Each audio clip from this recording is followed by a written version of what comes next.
নমস্কার বন্ধুরা, আর ইন্টারমিডিয়া চ্যানেলে আপনাদের স্বাগতম। এই ভিডিও থেকে জানবো আষাঢ় মাসের একাদশী তিথি সম্বন্ধে। এই একাদশী তিথিটি নির্জলা একাদশী সম্বন্ধে পরিচিত। এই বছর নির্জলা একাদশী অম্বাবুচির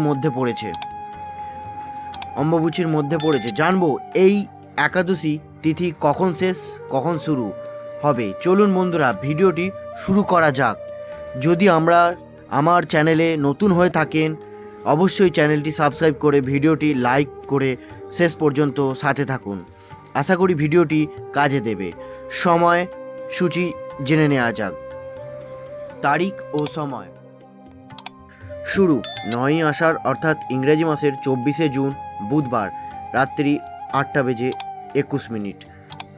এবার আমরা জেনে নেব এই একাদশী তিথি কখন শেষ। এই একাদশী তিথি শেষ 10ই আষাঢ় অর্থাৎ ইংরেজি মাসের 25শে জুন বৃহস্পতিবার রাত্রি 9:27 পর্যন্ত এই নির্জলা একাদশী তিথি থাকবে। ভিডিওটি সম্পূর্ণ দেখার জন্য ধন্যবাদ বন্ধুরা।